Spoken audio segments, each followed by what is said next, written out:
This week on the Old School RuneScape Update, Desert Treasure 2 brings our inaugural Lore Diggers deep dive. From the origins in the Zarosian Empire to the hunt for artifacts and competing Mahjarrat factions, we discuss Old School's most epic quest. Is it all about Zaros, or is there a grander plan?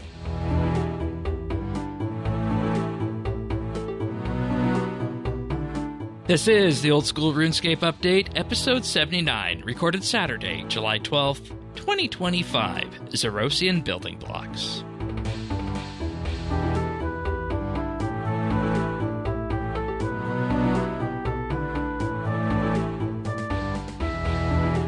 Hello everybody and welcome to another episode of the Old School RuneScape Update. This week is a very, very interesting and very unique episode of Old School RuneScape Update. Sirion and myself are here as we are each and every episode. Welcome back. Oh, it will never get old having you to jump over that sentence after saying it the same way for so long. And then, well, you know, I will say that it is going to be each and every week, 2 weeks' time for a little bit, because we do have an announcement on the future of the Old School RuneScape Update that you'll hear at the end of the podcast. But we want you to listen to all the other good stuff first, because we're doing an episode on Desert Treasure 2 and its lore, and to help us with that, we have our Lore Diggers panel here. For that, first we have Avernick, who has been on the RS3 show a number of times, is a member of the Scrying Pool, which is a lore and questing clan, and also a moderator on the official RuneScape Discord. Welcome, Avernick. Thank you. I was walking around looking for some more lore and ended up walking through this store. I know. I said, hey, Avernick, what about doing Lore Diggers on Desert Treasure 2? You want to do that? More lore? Yeah. And also joining us is Alex43, member of Clan Quest. Been around RuneScape since 2001. We were just talking in pre-show, and has the wonderful distinction on this show of calling the community a bunch of trolls. We got some hate mail after you were on last time. Really? Yeah, we did. Gosh darn. Yeah, but I'm writing that one down. That was awesome. But yeah, Sirion was away on vacation, and I had Alex on the show for people who haven't listened to that episode, and you know it became very spicy, spicier than I've even ever done, and I think Sirion was very surprised about that. But you guys need to be more cultured. That was nothing. I was chill, man. But want to see me at my worst? Then try me. No, I want to give a bit of a brief rundown of what Lore Diggers is. Lore Diggers is our persistent feature on the podcast where we discuss lore of an aspect of RuneScape, and the emphasis behind it to go deep. We got this idea when archaeology came out on RS3, and we've applied it to a whole myriad of things when it comes to RuneScape lore. And we thought, what better to bring this to the Old School show with than Desert Treasure 2. Sirion, how do you feel about that? I'll let you have a few words before we dive into the whole subject matter on that. I mean, what? There's so much to say on this topic. There's a lot of overlap, of course, between RS3 and Old School, and I think in a very, like, for the longest time as we were doing quests, we mainly did quests that exist in both games, so we're very similar. And I think it's really in the Grandmasters, and of course the Zaya quest, that we've really found so much more interesting ways of telling the story that still fits within the same canon, but in a very grounded and different way. So honestly, I've been enjoying the Grandmaster quest so much, and I've been enjoying digging into the wiki for this episode a lot, because in a way the story is really simple, but there's something so unique to it that makes it feel particularly RuneScapey. Like, there's part of the lore that are sort of unique to it, like the God Wars. So yeah, it's a very interesting centerpiece that really serves as the cornerstone of what OS has done for the Mahjarrat. And in particular, what we want to do with this is look at Desert Treasure through the lines of the Zarosian Empire. And that's where we're going to begin with this one. And we just start this off and say, hey, the Zarosian Empire is something that features very prominently in this quest. And I know for me personally, that entire aspect of the Zarosian Empire and what they were all about had always been something that piqued my interest, even going back just to the very, key off references that we saw back in the dig site quest when that was first brought on board. So the question I guess that I want to just open this up with is that when we look at the Zarosian Empire, how much of that is a direct correlation with what we see in Desert Treasure 2? I don't know if you guys were up on the marketing of this quest before it came out, but the trailer for the quest, where they're going through like each of the NPCs that would be the bosses and what they did in the Empire and the elements they correspond to was very provocative and really cool depiction of that Second Age Zarosian Empire that I think captures a lot of the imagination, and that is what the quest, as you go to the different areas, is exploring. But it was really a focus for the marketing and the pitch. I think in a way that Old School had not really even touched on that far yet until this point. This was really like the pedal to the metal.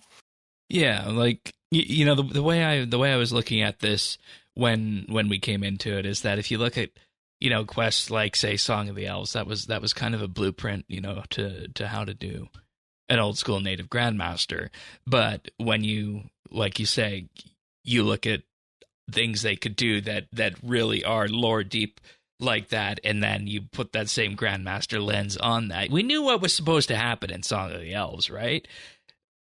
Sure. I don't think people knew what the interpretation was supposed to be coming out of Desert Treasure 2, and that's one thing that this quest answers perfect to the T when it comes to looking at the Zarosian Empire, I think.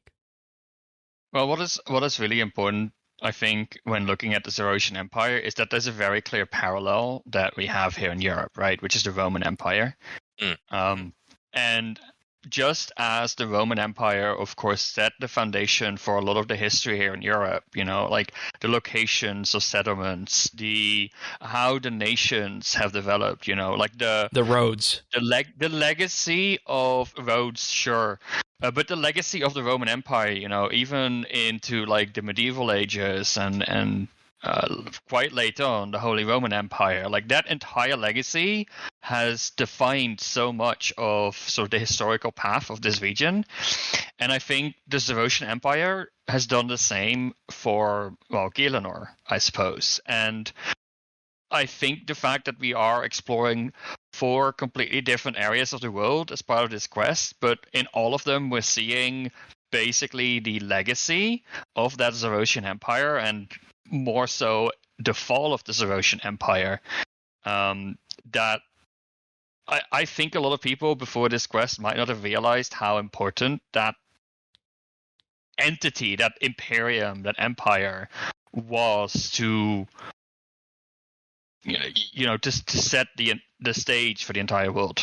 Yeah, and I mean, if we look chronologically at everything RuneScape, this quest was, I think, April 2023, right, when it came out, something like that. July 20. Yeah, 2023. Okay, though. And at that point, our height of knowledge about everything Zarosian largely came from the RS3 side in the God War stuff with their Sentistan and what have you, which is an interesting look at society, but it didn't, like you were saying, provide that breadth of what the Zarosian Empire stood for and how important it was. And looking, and I think you made the right choice with this episode, Syrian, where you looked at this and you said, we could just do it through the beats of what's talked about in the quest, or we could look at it from the lenses of the Zarosian Empire. I think the Zarosian Empire is the way to go. Thinking about it now. I mean, it took me a while to figure out what really sort of the underlying story is, but that, I think what we're seeing here is a reunion of all the big players that, around that transition between the second and the third age, the betrayal of Zaros. That's, I think, what this quest really looks at once again. Yeah, and we should also mention that when it comes to everything talked about in this quest, we need to specifically mention the parallels with Desert Treasure 1 and the 4 folks that are holding the medallions that you're actually seeking out in this quest as the main plot points in the quest. Vardorvis, the Whisperer, Persiera, and Duke Sicelius. Each of those hold the medallion. Is there anything any of you want to dive into on any of them right now, or should we just continue on the bit of back history about the Empire? I think just generally as a whole, the group here is very interesting in that none of them are human, and I think that's always something when I'm thinking about the Zarosian Empire. I have to remind myself humans really weren't that important in the Empire. They were sometimes generals here and there, but largely they were the lowest level peasants. And really it was vampires, it was demons, it was dragon Sirens. riders, sirens, yes, that were sirens here. I think sirens was actually a neat extra addition, because really I don't know if sirens have been talked about in the Zarosian Empire much in any RuneScape context. No, I don't think so. It's all it's really non-human is the emphasis, which paints a kind of different picture, especially when you're thinking about the architecture and the different cities and forts. They were all demon and vampire run. And it really paints a picture, would a human want to live in something that was adjacently close to the Zarosian Empire? I mean, vampires are up there. They're blood sacks primarily. They're food.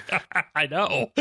And you look at the vast depth of everything that was the Zarosian Empire at its height. If you look on the present RuneScape map, it's basically the top of the wilderness down to the bottom of the free-to-play world through Al-Kharid, but not the Kharidian Desert. And that kind of gives you an idea of how big it was. And also include Mauritania on that. So a lot of the things you mentioned, demons, vampires, the player up until this quest really only knew those as followers of Zamorak. So should we talk a little bit about what happened there? Yeah.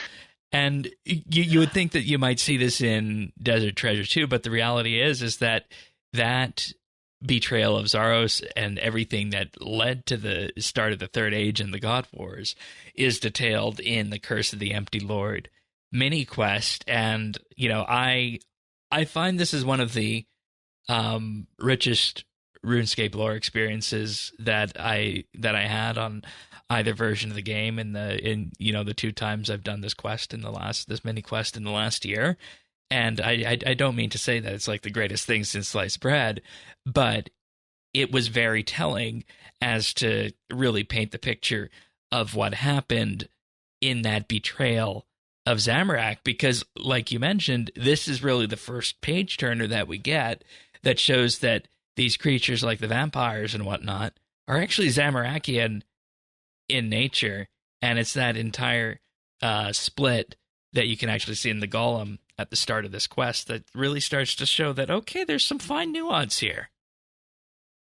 Yeah, that story of the Curse of the Empty Lord is really because until you do that, as a new player coming to the game, it's Saradominists and Zamorakians, and then the Curse of the Empty Lord unlocks that what happened before, that it wasn't always their Zamorakians weren't a thing in the Second Age until the betrayal happened. Past a splinter group that was following him to do the betrayal. That's the thing that made me a Zarosian hipster back in the day. Oh, it was so cool to like Zaros. Is it still cool? No. I don't know, is it? was a test of faith at the time. We didn't know very much about him. Yeah, like as an Azure would say. But just to keep this on the path here, effectively, I would recommend anybody who's done Desert Treasure 1, go do Curse of the Empty Lord if you have not. It tells that entire story of what happened with the betrayal of Zaros and how the God Wars started. Provides Shane. It's a requirement for Desert Treasure 2. It is. Okay. Well, if you're not at Desert Treasure 2 yet. No, I'm still. saying that if you're listening to this and you haven't, and you've done it, just go do it, sort of thing. Okay. Otherwise, we're going to be spoiling the fudge out of that this episode. Yeah, and I don't know. I is there anything else directly in there that we want to go into in from Curse of the Empty Lord, or just a brief mention that that's where this whole thing actually starts to generate a lot of interest and nuance? No, it was probably the funny thought that Zamorak. It's the funny thought that Zamorak. I mean, he originally was part of the Zarosian Empire, so any views of the world that he kind of got straight from Zaros himself. So to say that all those creatures are Zamorakian in nature, that stems off of Zaros, basically. So Zamorakians are all Zarosians. Enjoy. That's an interesting take. I think some of the Mahjarrat might have opinions about that take. Yeah, that's fair. Should we go into the Mahjarrat now then? Because I feel like that's where we flow naturally from this. Mm-hmm. So Magic. You're then left with two factions of Mahjarrat following this: the Zarosian Mahjarrat and the Zamorakian Mahjarrat. And, you know, we look at the Zarosian side, and the one that everybody is going to know off the top of the bat is Asinandra, who was freed in Desert Treasure 1 and was the Zarosian Empire's Pontifex Maximus.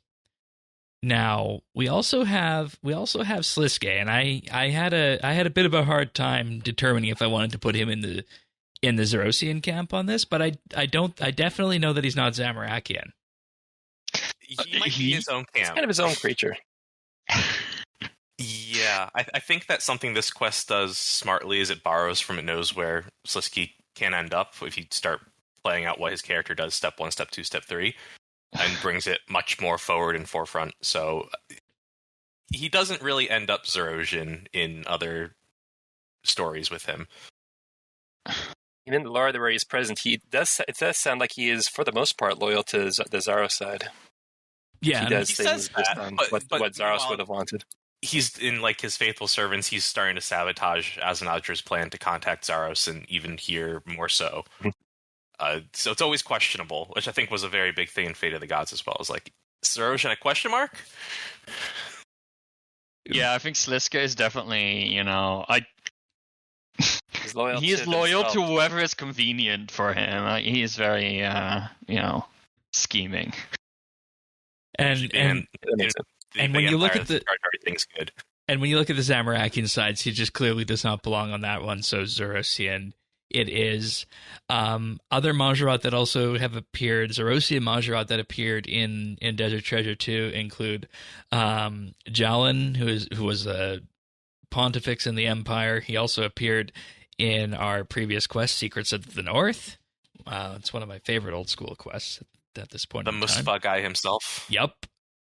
And Ekthanatos, rival of Anakra, liberated from the temple in that age-old quest, Anakra's Lament. The camel guy himself. Yep. They all have a thing. Azanadra's the bunny ears guy. All a thing.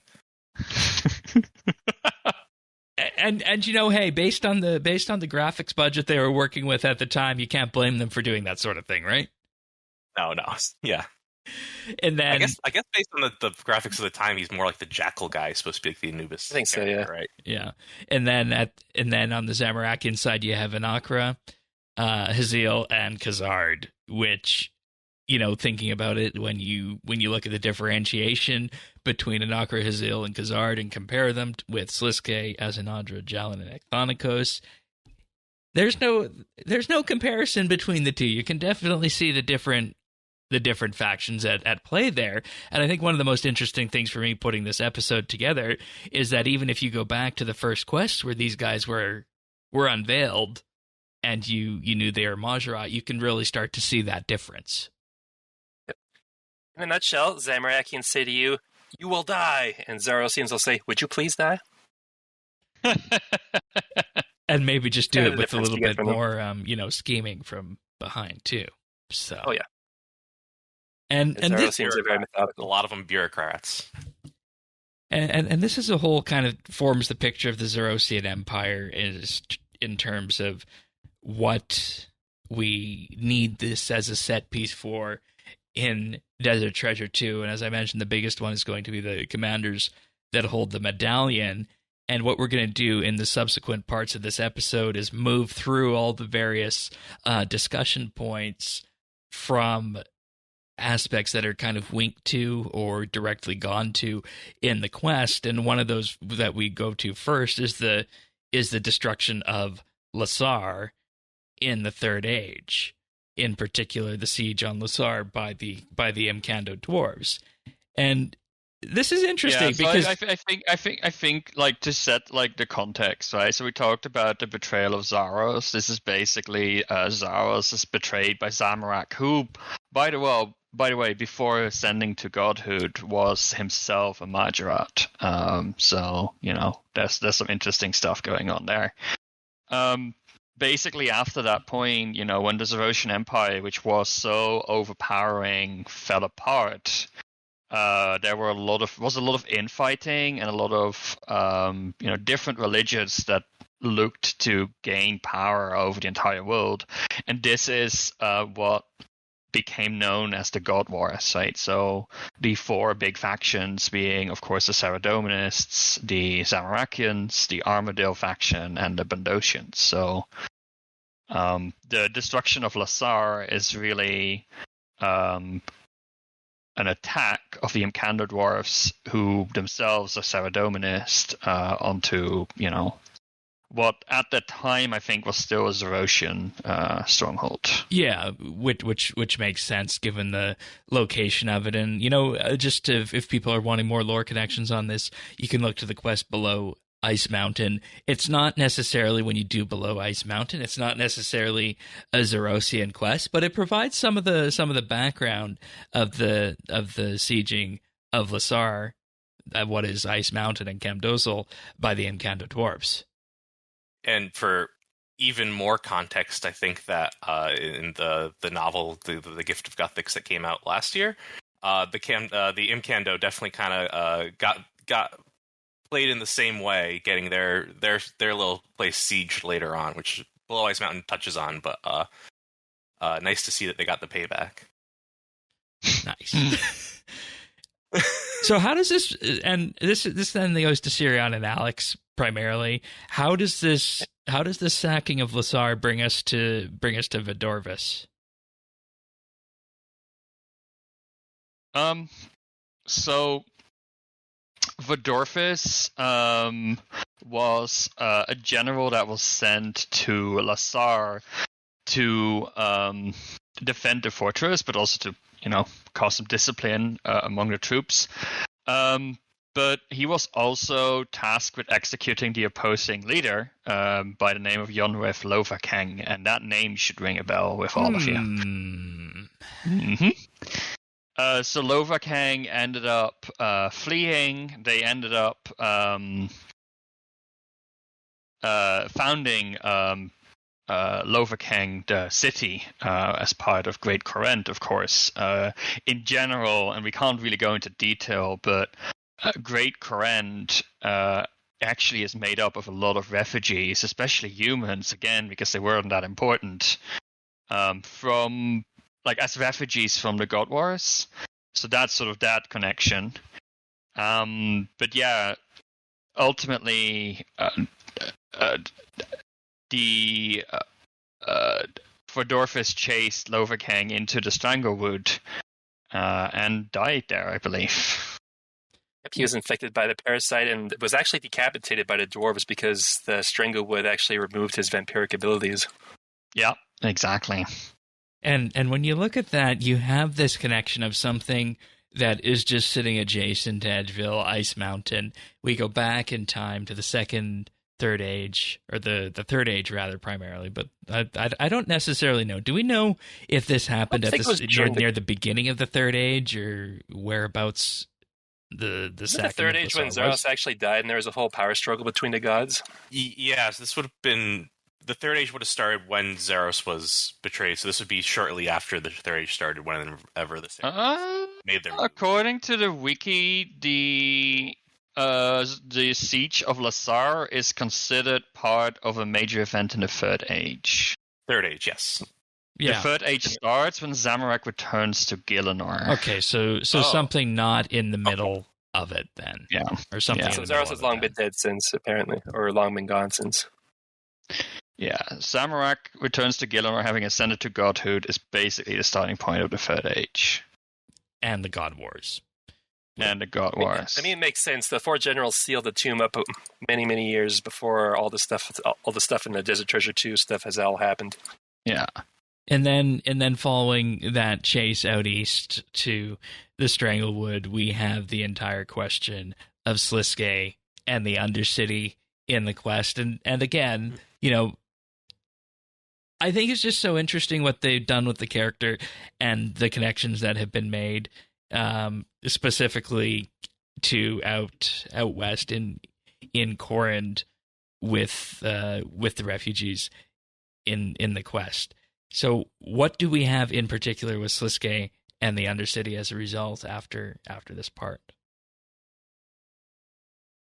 So Lazar was abandoned, essentially. A new city was built on top. That's what Camdazao is. But the Undercity, I believe, was sealed. I don't quite remember why or how, but something funny happened. Because they were doing experiments on the Blackstone artifact pillar thing they had, and in order to do more experiments, they closed it off.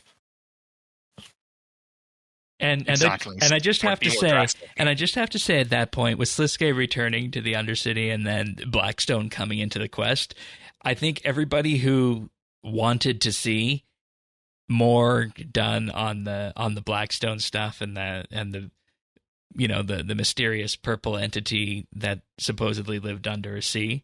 I'm talking about Zautak. I think that their lore interest was you summoned him. No, I'm just going to say that their lore interest was satisfied in Desert Treasure 2 with the fact you can kind of connect those dots here.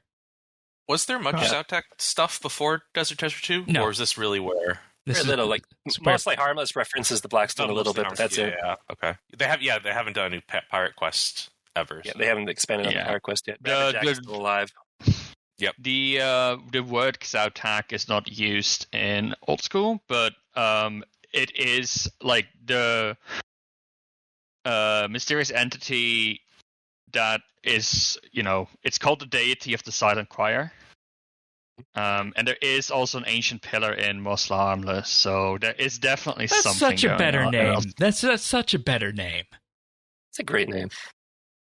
The thing is, again, OSRS is fairly different lore-wise compared to regular RuneScape. Oh, it's more grounded. It could be, and that's just what I was thinking. It could be something completely different that we're not expecting, and I know they like to throw curveballs at us. Yeah. Oh, yes, as will happen later in the quest. And that's the different interpretations you get. And another thing that's mentioned in this section, in particular, again, just in passing, is the Shadow Realm. And one of the discussions we had putting this episode together is, how much do we go into the RS3 lore on this? Because the RS3 side of it touches explicitly, heavily on the Shadow Realm. But I think for our purposes here, we have a more interesting product at the end of the day if we go with just what has been presented in Desert Treasure 2 and the surrounding lore on the Shadow Realm. And as far as we know, it's kind of just a mysterious place that Sliske uses to his own benefit. Sliske is one of the few people that has access to the Shadow Realm, but it's not necessarily, the only person. We do see... He has a few scouts out there. Yeah, exactly. Has access to the Shadow Realm.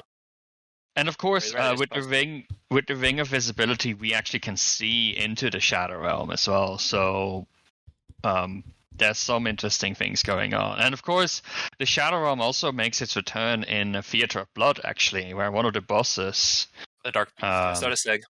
yeah, Soda Stack, actually throws you into the Shadow Realm, and you have to sort of escape.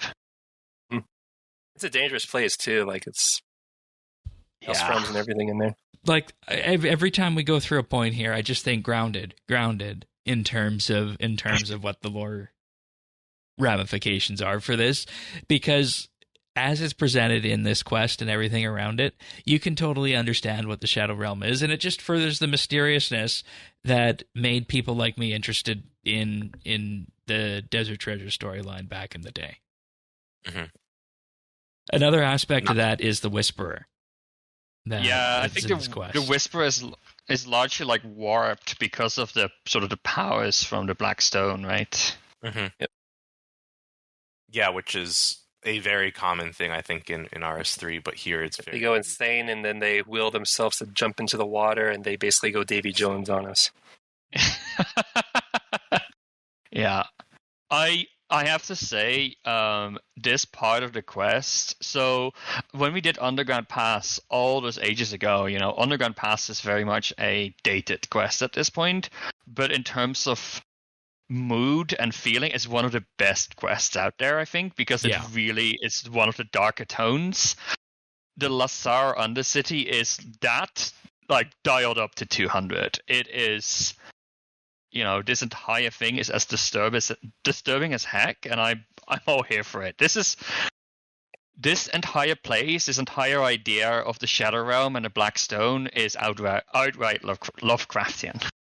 Yeah, and I think that the fact I think with it being done well, and the fact that we look at old school RuneScape and it's not a game that has WoW level graphics, and I can say that because it's definitely not going in that direction, and then you're still able to evoke these feelings from it. An Underground Pass from 2003 or 2002, whenever that quest came out, but also 20 years later here in Desert Treasure 2 to kind of take that same feeling and amp it up to the next level.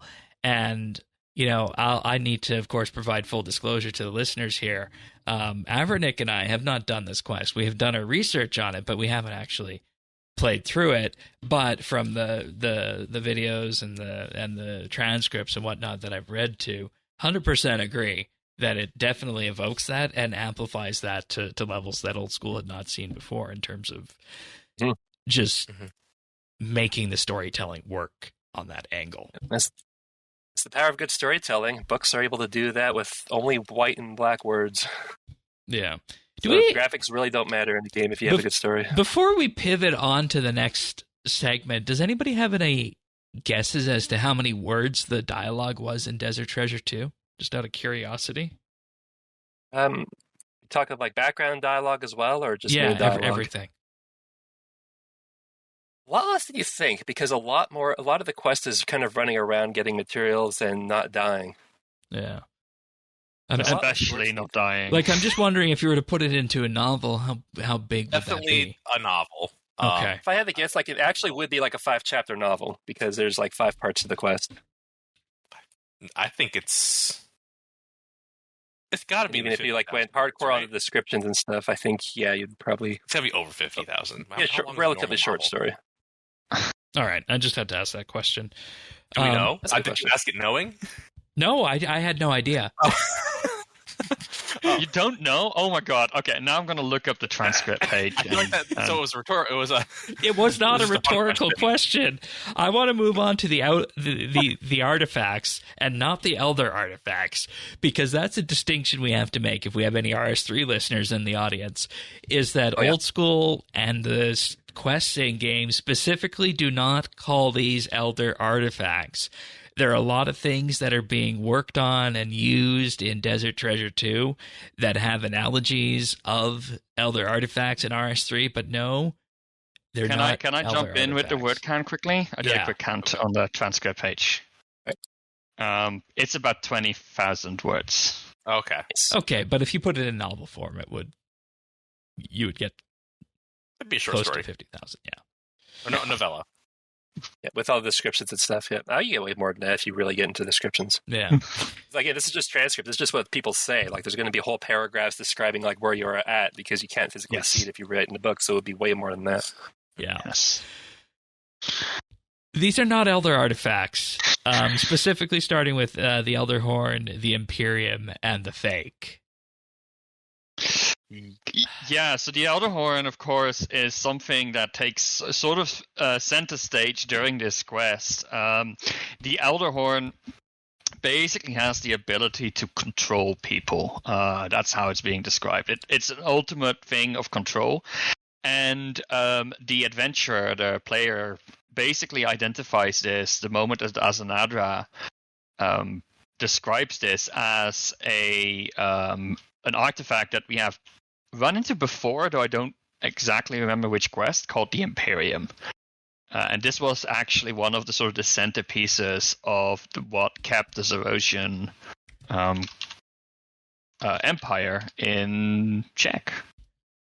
Which, when you think of that, that makes entire sense, because that's if you look into any of the lore surrounding the Zarosian Empire, what do you see? You see people working from behind the scenes trying to exert control over others, but you question how much of that, was just done through like coercive forces of what you'd expect through the secret police, and how much of that was done through something like the Horn. Now that we're on that page. Yeah. So that's the Imperium or the Elder Horn. That's just two different names for the same artifact. Where do we find... Yes. Now you got me knowing, where did it mention the Imperium before? I don't know. I tried finding it. Does, That actually. was just in the... Go ahead. What was it? I thought it was just in the Scar section. Oh, that might be. Yeah, that might be. Okay. You might be thinking of the Imperium Court at next drops. But then later in the quest, when you get to seeing the horn, actually. Oh, then it's when it's... Okay, together. that's when it's linked to the Imperium, right. When you're in the Scar, it's only referred to as the Imperium. That's it. Right. Yeah, okay. Yeah, so... It's not even the real horn in there. It was a fake. Yeah, exactly. So, Perseria was basically instructed to transport the Horn, the Imperium, to the Far East. That didn't go quite well, but ultimately it turns out that the Imperium that was transported ended up being a fake, and the real Imperium ended up locked up in a vault, protected by 4 medallions given Actually, to the mission 4. went perfectly. My mission went perfectly. They delivered it and everything. Yeah.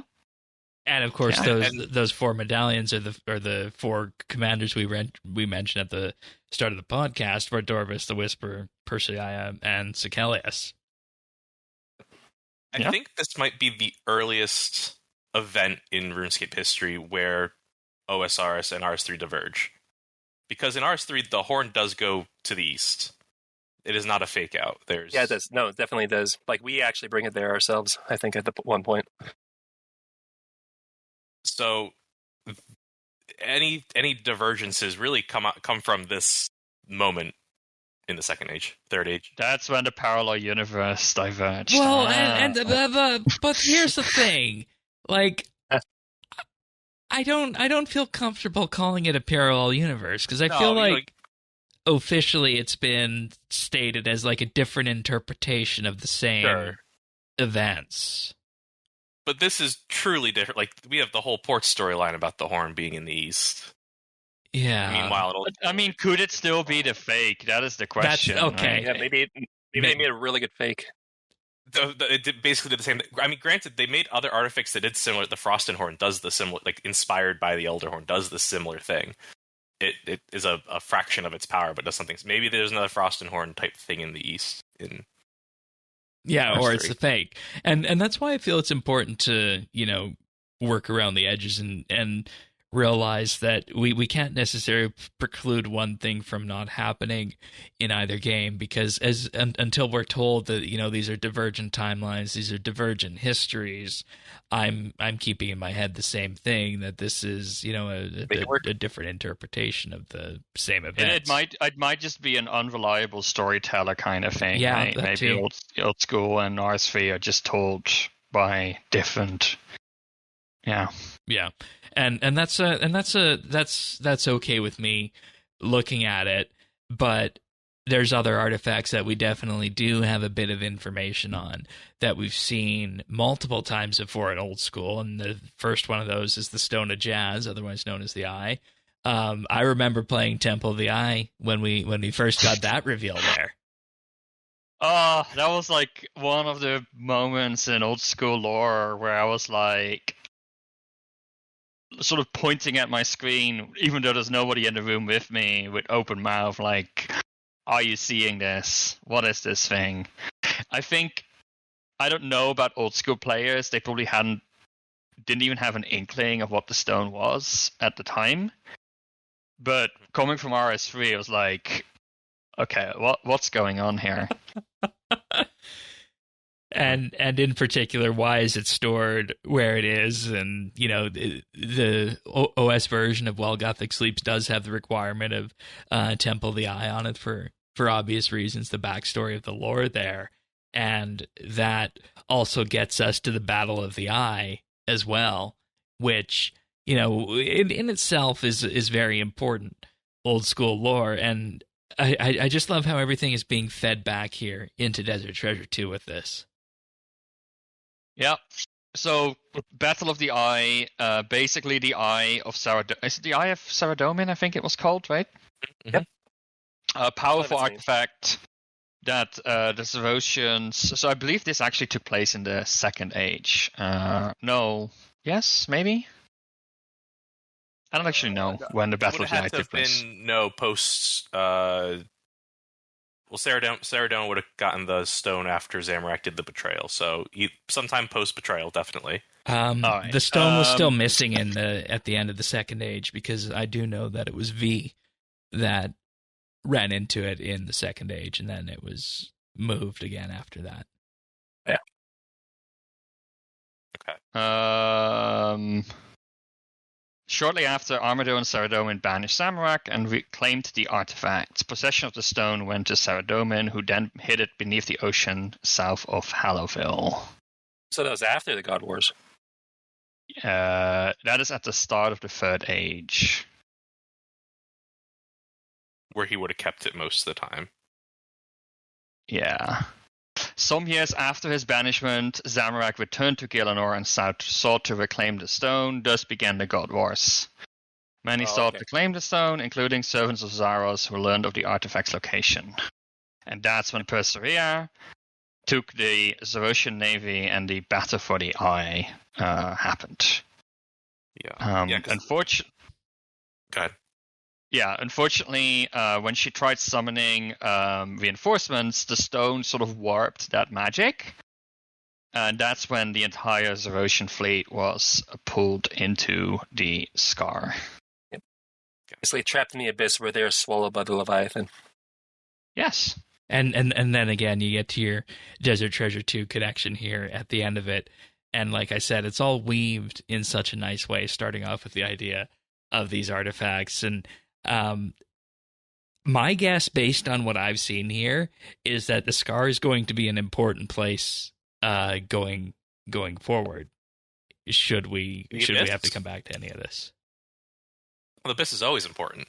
How else am I supposed to do runecrafting training? Well, I mean, Scar is specifically a dangerous aspect of it, which I don't think that's anything we've seen before as well, because we're just transiting through it most times. Mm-hmm. Not exploring too much in the different parts of the demon body. We didn't even mention that the whole Scar area is inside the dead corpse of Hostilius. Dead-ish. Excuse me, that's news to me. I what? Oh, maybe I'm pulling from the other game here. But the reason that everything is fleshy is that it's inside a demon. This is Hostilius was ruling over Infernus. Oh yeah, Early Yeah. on. This is being actually described as the brain of an unfathomably large Chthonian demon named And Zamorak Hostilius. slayed to get the favor of the Avernic demons, and then they joined his side. This is from what I can tell, this lore is not in the game, but has been confirmed by Mod-Ed on a live stream. Okay, yeah, I'm pretty because that's why you go through like making everything fleshy is you're then matching the abyss. What about Stuff the real like, obscure stuff? the other abyss areas is like it's all inside a demon. Oh, that is. Oh, I hated the place before, and now. now you know why it looks the way it does. Yeah. We're basically in the body of a dead god. And Nothing again, that I don't think any D&D campaign hasn't touched upon. and again, I want to highlight that the Chthonian demons are at play here, which I think again you can. I'm not going to draw the connection here, but I think the very astute of us know where this is pointing. Oh yeah, I just clicked Hostilius and it sent me to the RS3 wiki. Yeah. So yeah. And But they're pulling from those places intentionally. right, and you look at the footnote on the wiki page for the Scar, and it does go to Mod-Ed's stream on that. So we'll call that canonical, even though it's not outright mentioned in the game. Mod-Ed or Lord and Savior. Fun God. backstories. who loves knocking people down on his live stage keynote talks, right? Yeah, well, if you whoop because the Mahjarrat are dead, then you deserve that. Deserved. At that point, no, go Mod-Ed. Yeah.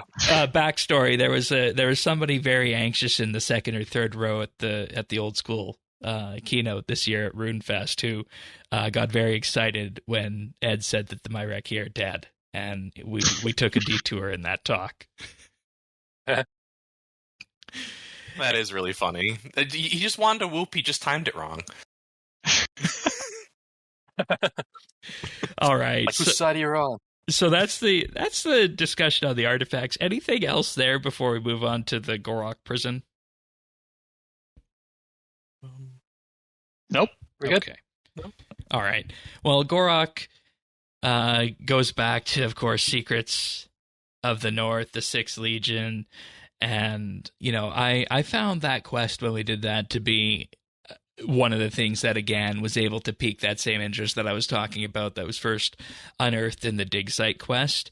And, tying this all, again, back to Desert Treasure 2, this is one of the other key places that is mentioned before and brought here in Desert Treasure 2. So my question is, when they mention the North, are they talking about Gorok here, or are they talking about something else? Because I think Gorok is one of the last remaining intact Zarosian fortresses in the world, right? What is the other thing you're alluding to?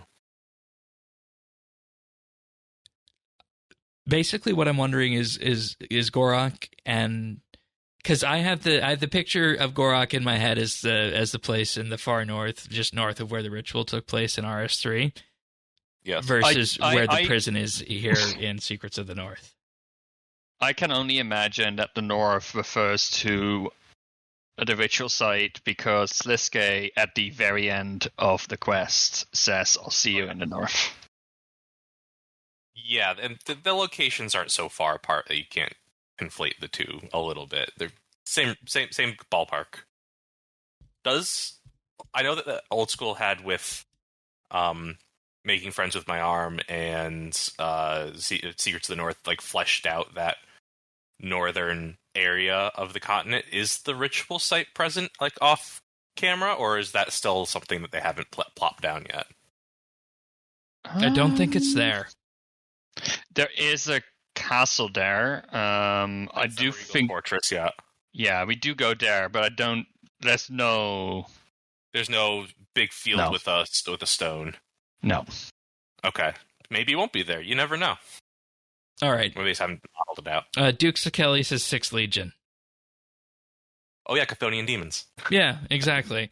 And I was talking to you, Avernick, about this in particular from another angle. a few weeks back, and little did I know that we'd have the opportunity to do this on Desert Treasure 2 instead of, the kind of thing I was thinking of doing it from the Temple Knights angle instead, which is the RS3 interpretation of that. Again, I think what Desert Treasure 2 presents is more grounded. Yes, it provides a lot of that. Even though it's all tying back to the same source, it's not like some fantastical magical source. It's this very like the Empire itself is just a grounded explanation for a lot of these things. Yeah, Sirion, what was your take on the Sixth Legion lore that you uncovered in Desert Treasure 2?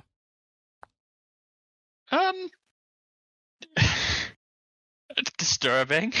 Yeah, okay, that's fair.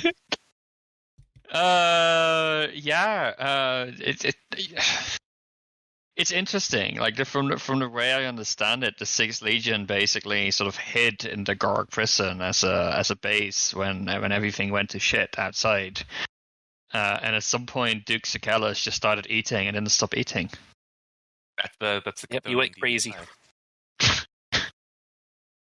That is definitely the way to put it. And when you also realize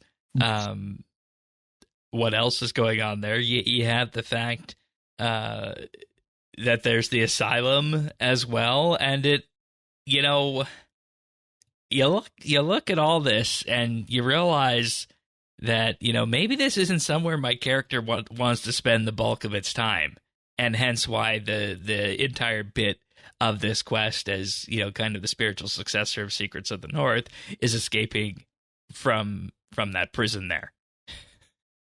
When you realize so the horrors that went on. Duke Sicalis went mad, and that's why Jalan, together with Mizark, which is a Mahjarrat that I believe gets killed during a ritual in the past. Yep.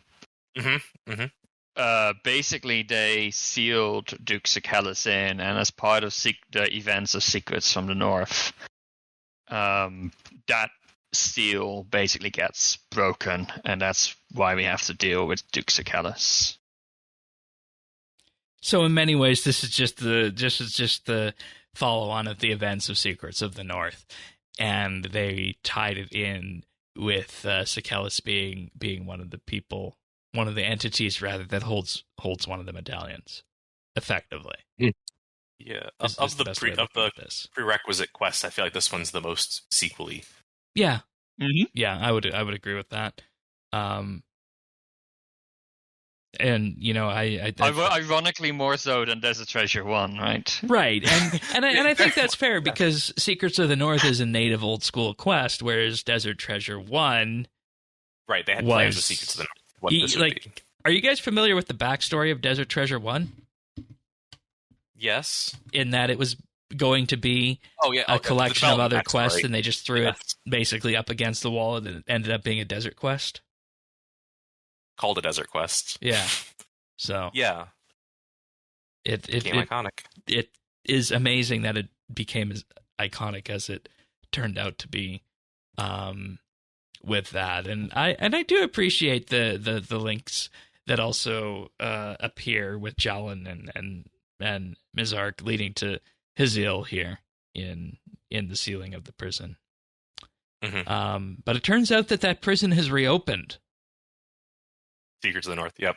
So, because of one character, the assassin from Devious Minds. Again, another plot point arc going in all the way back to that Devious Minds thing to Secrets of the North. And I was wondering if we were ever going to get a sequel to Devious Minds, and then I don't know if you knew this, Sirion, going in to Secrets of the North, but I certainly didn't. I was absolutely floored when I realized in that quest that was a partial sequel to Devious Minds. I don't remember if I knew or not. Okay. I think I was probably being wowed at the time, but nonetheless, this all ties back to that Gorok prison of the Third Age. And while our main purpose there is to go and kill Duke Sicalis to get his medallion, we tie off that piece of lore with a bow. Mm-hmm. And then that brings us to what everybody wanted here in this quest, and that's the beginning of the Mahjarrat politics portion of the quest, where we can kind of just sum up and look at everything that's happened in Desert Treasure 2 and start saying, well, that's interesting how we got here. What happens next? Now let's hold off on answering that what happens next question and realize that this entire thing starts off with the freeing of Azanadra in Desert Treasure 1. The other puzzle pieces that are put together come from Devious Minds, which is the relic, the icon from his faithful servants, and the mention of the Frostenhorn in Secrets of the North. And yeah, so besides, of course, the Goric prison, was like a holdout of the Sixth Legion. At some point, people got sent to the asylum, never came out, because that's where Duke Sigalis had been eating them. But the whole reason that people are interested to reopen the prison in Secrets of the North is because the Frostenhorn, which is another artifact that is distinct from the Elderhorn, which very confusing. Both of those. Yeah. It does something very different. Like, it doesn't control minds; it just amplifies power. Yeah, exactly. That is something that the assassin specifically is looking for. That's where the Secrets of the North takes place, which apparently we have had multiple run-ins with whoever is after these artifacts, because Devious Minds, of course, we go after the relic. And his faithful servants, I don't know if you did this ever, Shane, but actually his faithful servants is really just a mini quest about killing all of the Barrows brothers and opening the Barrows chest. Yeah, I haven't done it yet, but I was aware of that. Yeah. And in particular, the goal is to just retrieve that icon for your mysterious benefactor. So as part of the sort of the finale of Desert Treasure 2, we learned that actually Azanadra was the one who gave the command or gave the assignment to collect those artifacts because he wants to contact Zaros. And all of this should be very reminiscent if you were playing the game back in 2008, because that is the plot to Temple at Satistan. In RuneScape 3, they succeed. Like, you actually do physically go, you gather those 3 artifacts, and you do, in fact, encounter that same assassin who you chat with for a bit, and then that's it. Right. Here, you're not successful. You're not successful. You're not. It's been subverted. Yep. By who? That is the question. Okay, I'm just going to break the glass on that. It's Sliske. Yep. Who has his own plans. With his Arnia Smith, and he put us on Desert Treasure 1 and 2. It was all him, baby. And this also comes up to the interesting parts of this, too, and the fact that you realize throughout this quest that Sliske has impersonated people using his Mahjarrat transfiguration powers when you've been interacting with them in Desert Treasure 2. So my question is, on this, specifically just pulling on the Sliske thread for a second, was that assassin that we dealt with in Devious Minds Sliske back then as well? I personally don't think it matters, because they basically had the same agenda. It's just Sliske just took over afterwards. I think it's hard to tell, because I think there's post-quest dialogue here for Desert Treasure 2. We talked like some wizards, and they say like Wizard Person was a real person at some point. Sliske took over her identity, like for the Scar section. So that probably is true of all of these characters. That some yes. So Kasonde actually succumbed to the Strangler earlier, before Sliske took over his identity. The dwarf. I mean, we really don't know who it is. Like, maybe just made up. Yes. Yeah. Okay, so there's a chance that we were interacting with a real assassin then in Devious Minds, and it wasn't Sliske. Yeah. Well, maybe we'll know in 10 years. I mean, you could theorize about it, but I mean, the assassin in Devious Minds did actually use that sword bow, and I don't believe he does so in the Desert Treasure 2. So it might have been a swap there, because instead use the dice magic. And it doesn't really matter to the point of our quest, is what I'll say. It really doesn't. I just find it interesting, and maybe this was the whole point of Desert Treasure 2 from the old school lore team, just from a high level perspective of one of the things they had to set in place, was that we talked about a lot at length on this podcast when it was revealed that While Gothic Sleeps was going to come out. And one of the things I repeatedly said at that point is that While Gothic Sleeps is one of the quests in RuneScape history that effectively put the game on the path of the Sixth Age. And my thing was, how exactly is Old School going to prevent such a thing? And unbeknownst to myself at the time, I think that entirely exists here in Desert Treasure 2 as well, with this plan being foiled to contact Zaros. Mm-hmm. Yeah, I think just because they're trying to avoid the Sixth Age doesn't mean they can't pull from some of those, where it makes sense, the more grounded parts of the plots that came after the World Wakes. Like, I think a lot of this Slisky stuff is pulling from what happened with him in the Sixth Age in RS3. And they're just pulling it back in the timeline, so it's more him meddling with his peers rather than gods going up a level. Yeah. It's definitely putting him on the stage of main players. This is better. Which I think makes sense, right? Like Mahjarrat are close to being godlike creatures to begin with, but unlike actual gods, they have much more. They have limitations, and they are a little bit more grounded. The biggest one is needing that ritual of rejuvenation every so long. Exactly. Yeah, their numbers are dwindling. Like they're not reproducing or anything. Right. Because their only remaining female's a jerk. And that's part of what he says his plan is here, is that he's going to do something about their dwindling numbers. So what that is, I don't know. I don't know. And maybe if you look at it then from a Mahjarrat perspective, it's more important for that to happen than to contact Zaros, because you realize that, maybe down the line you can just find another way to contact Zaros, right? Like after this problem is fixed.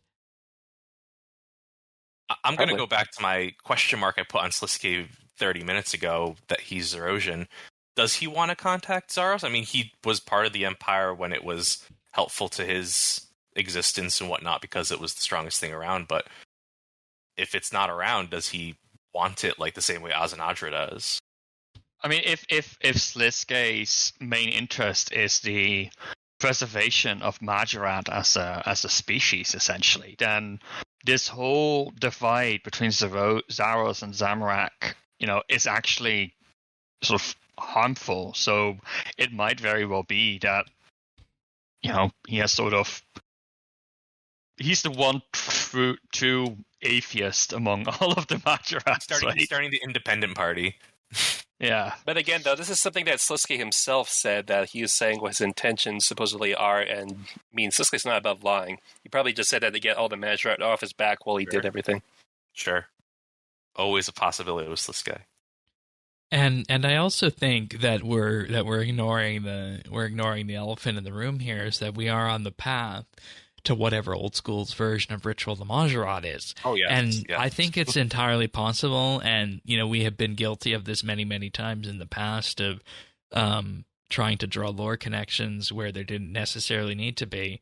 What if Slisky's own plan is to simply, let's just avoid contacting Zaros for now, and let's just focus on what's coming next, the ritual. I will quote from the transcript what Slisky says. Yeah. Do you not see your fate? Over and over we have our ritual. Over and over we doom one of our kind to the endless void. It is also predictable. It's also tiresome. And in the end, it will be the death of us all. But the horn will be our salvation. I saw that. Use it to break the cycle that has shackled us for so long. I saw that exact same line, and that's what's got me thinking that maybe it's just simpler than we're thinking, and that what you just quoted is effectively going to be the plotline of Old School's version of Ritual the Mahjarrat. This will be the final ritual of the Mahjarrat, Slisky said. And I think, to me, this has made Slisky a more interesting character, because in RS3, I'm not sure I like what they did with him. He became a little bit of a clown. No, yeah, and that was his and, entire purpose, was to become the court jester. But here, despite being chaotic, despite being manipulative, despite being a liar, you can empathize with his purpose. Yeah, and I'm sure when you put him up against the Lucian-sized truck that's barreling towards the ritual, Sliske looks like the right side to pick. Mm-hmm. Exactly. So we've worked with him a lot, so. I also just want to point out that whatever they do with this final ritual of the Mahjarrat quest, and wouldn't that be something if that's the name of it, the Dragonkin need to be brought into it, which means that Gothic sleeps and Dragon Slayer 2 are potentially both requirements to it, in addition to Desert Treasure 2. I think absolutely based on that cutscene you can get once you've done both of Uh-huh. them. Yep. Where the extra dragon can wake up. It's going to be all of these Grandmaster quests culminating, which is... It's going to be a great Grandmaster quest. Mega Here's the thing, though, with the Elder Horn, Sliske actually has something that would work against them. Yeah, So Lucian's had a things may disadvantage change in having that the Stone of Jazz particularly because that just makes them stronger. Because the Dragonkin at this point are still bound to the stone, yeah? Yeah. Yes. Yep. Yeah, okay. So Lucian has the stone and the staff of Armadale, both of which are... We haven't even talked about the staff of Armadale, but that's another one.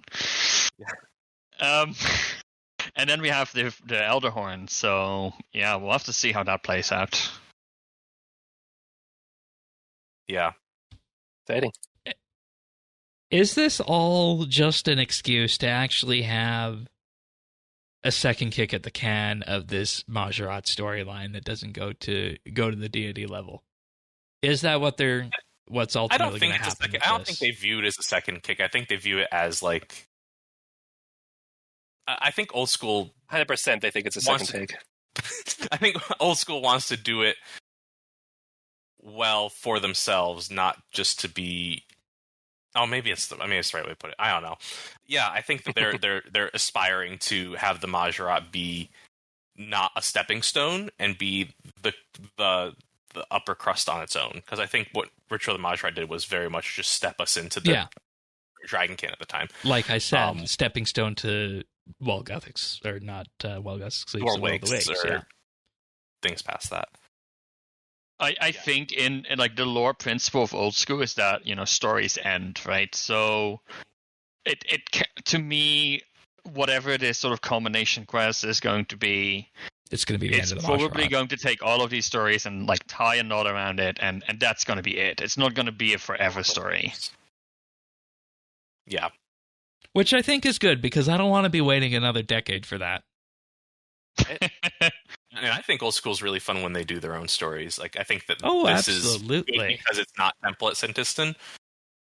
Keeps it all fresh. Is kind of the pitch, but like even like when they go off and do like the Varlamore stuff, I think that's really exciting. Well, is that all the lore? Is that all the lore we want to dig today for Desert Treasure 2? Because I think that brings us to the end of that, and we have a pretty good theory of what Sliske's plans are now. Anybody else have anything before we depart? Nope. Who's your favorite Mahjarrat? Who's your favorite Mahjarrat? Good question. Depends on the Mahjarrat, because they all have their own distinct personalities, ideals, and goals, regardless of whether or not they're Zamorakian or Zarosian, or like in Sliske's case, somewhere in between. Like Thanikos, he knows what he wants to be. It's a camel. Zamoragal. Zamoragal. Ooh. He wants Varrock. Plain and simple. The guy wants a city. Oh, that's... Shoot. I just wants to rule a city. That's all he wants. Yeah.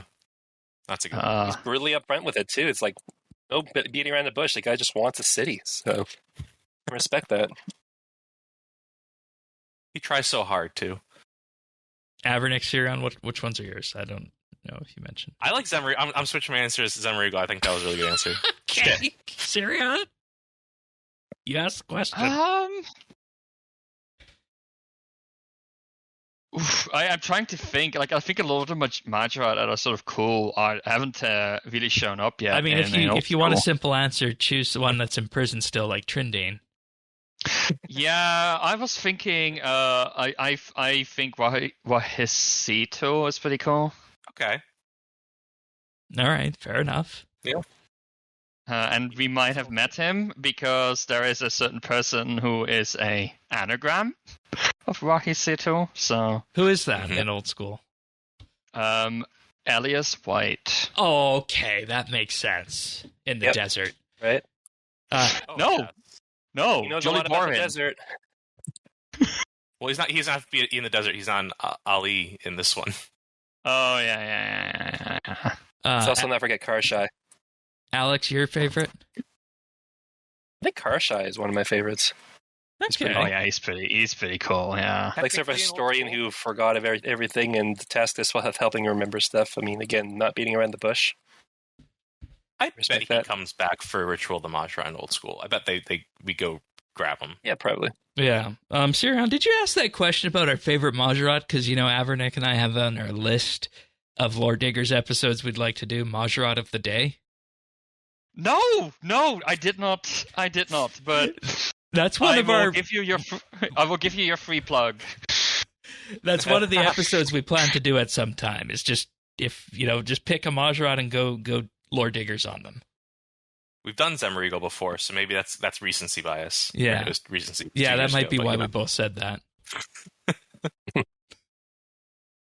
What was the name of that episode, anyways? Was that? That was before Dead and Buried came out. I don't know. It wasn't just called. Maybe I should have said that. This is me. I'm amazing. Something like that. Yeah, that's it. That's one of his. That's what he said. Yeah. I am amazing. Maybe I should have said. Maybe I should have said that Bilrak is my favorite because that gives us a chance that we get dungeoneering in old school, right? Oh, here's. We're gonna probably see Bilrak in sailing. I'm sure. I was actually going to say this. I have a controversial take that I've been itching to get out, and I'll just do it on the podcast here. All right, thank you everyone for listening. We'll go into post-show now. And we're going to protect Shane from putting controversial takes into the world. Dungeoneering would be a better skill to add to the game than sailing. Oh, snap. Get in the comments, everyone. You said the thing. But I do have a bit of a discussion, not a discussion, a bit of news to add.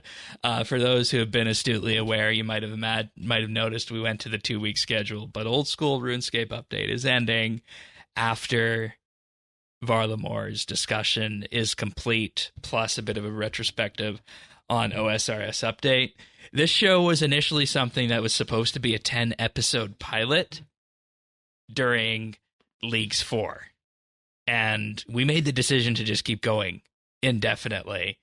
And there was an arc associated with that, and we just said we'd take it as we go. And I kind of reached the decision point that it needed to come to its conclusion. But you'll hear more about that in our retrospective wind down that'll happen after Varlamore Part 3.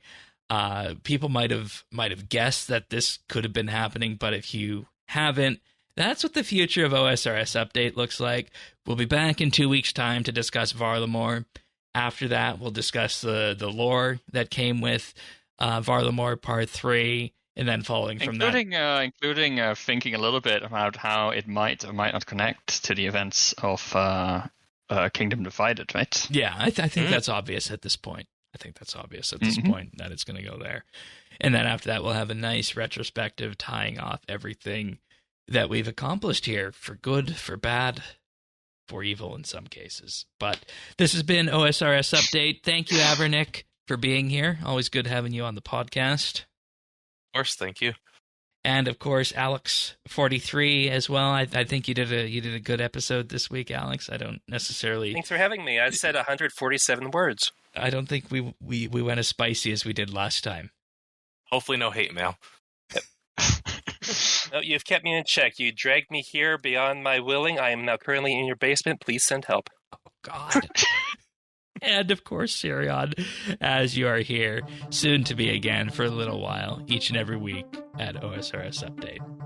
With that being said, We'll see you guys in 2 weeks' time for another episode of OSRS Update. See you then, everyone. Take care. Cheers, guys. Bye. Bye.